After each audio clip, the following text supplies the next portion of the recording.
أما بعد أعوذ بالله من الشيطان الرجيم بسم الله الرحمن الرحيم.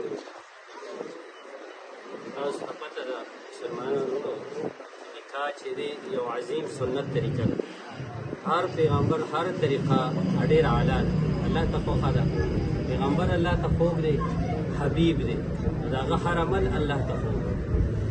بیا دې عمل ته علما وایي چې النکاح من سنتي. نور اعمالو ته یې داسې نه دي ویلي، خو دې ته یې من سنتي ځکه ویلې چې دا ډېر اعلی سنت دی. په دې باندې د امت احیا ده، د امت علما چې څومره پیدا کېږي او څومره ښایسته خلک پیدا کېږي، نو د مؤمنانو کې د نکاح د بدولت ته عمل کېږي، ځکه چې د نکاح سره خیر و برکات دی. راسي یو شرعي عمل د دین چې دی هغه کله ژوندی شي د پیغمبر یو سنت، که سل کاله رحمت باران نه وشي د یو سنت ته نه رسېږي. او بل دا ده چې د دې نکاح سره عقد دی ته وایي، عربۍ کې عقد غوټې ته وایي. دوه خاندانونه په غوټه شي، یعنې یو بل سره جوخ شي، میلاو شي. نکاح په یو شرعي لفظ دی او یو لغوي دی. نکحت الاشجار ونې یو بل سره میلاو شو، نو د هغې د وجې نه بارعه ورشي. کله چې بهار کې ډېر هوا وچلي، دا ونې یو بل سره میلاویږي، دې نه ښایسته میوې پیدا کېږي. دې نکاح ته نکاح ځکه وایي چې دې سره مؤمنان ښځه خاوند میلاو شي، دې نه الله ښایسته اولاد پیدا کړي. بیا هغه اولاد چې دې نیکي کوي، پاکي کوي، دا مور او پلار ته اجر رسي. ناګهانه به په جنت کې د چا یو درجه زیاته شي. تپوس به وشي چې دا ولې؟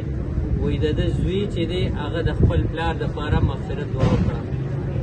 اوس دا څومره لوی عمل دی چې بچی د چا صالح پاتې شي. اذا مات ابن آدم انقطع عمله، کله چې ابن آدم وفات شي د عمل پرې شي، ختم شي. الا وولد الصالح، یو پکې نیک اولاد دی چې د ده پلار یې مړ شو خو د ده عمل نه کټ کېږي. یو خو دلته راغونډ شوي دا نیت وکړي چې موږ به رشتې پالو انشاءالله. د ټولو نه زیات خفګان دا دی، علما پته زموږ په مسجدونو کې چې ناست یو زیاتې مسلې دا راځي. اکثر اوس عدالت ته موضوع دا شی نه وړو، خفګانونه دي ځکه چې خلک ته یو بل سره ګزاره نه کوي.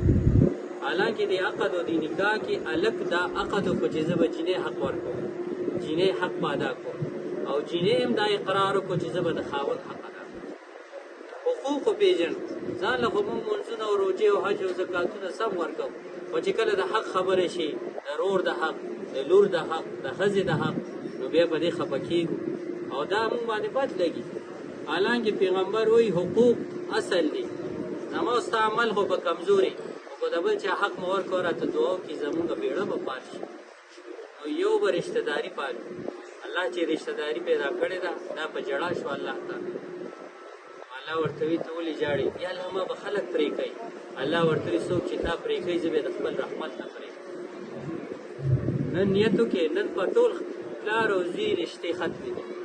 موږ ځو که نه، موږ علمات موږ ته پته ده د انګور او د کوک پاخې رشته ختمه ده. دغه شان نورې رشتې ختمېږي او دا پکې شیطان کوشش کوي. حالانکې سم نه، خو شیطان پکې کوشش کوي. نو یو خو د زړه نه دا نیت وکړې دې نکاح په دې عمل کې چې الله زموږ رشتې کلک کړي. څوک به چاله څه ورکړي؟ ښه خندا دا هم یو صدقه. یو بل له دعوت ورکول، خوراک خوړل، دا د پیغمبر طریقې دې سره مینه محبت زیاتېږي. او یو بل خیر خبر اخیستل، نور هر څوک خپله روټۍ خوري، خو د یو بل سره حسد نه، یو بل سره تعلق ختم نه. الله دې زموږ نکاحګانو کې خیر وکړي. نکاح اسانه ده، کوم علماء حق وایي دا نور هم اسانه ده. په خپله خپله جنازه او خپله نکاحګانې خپله تړي. دا ځکه وایي زموږ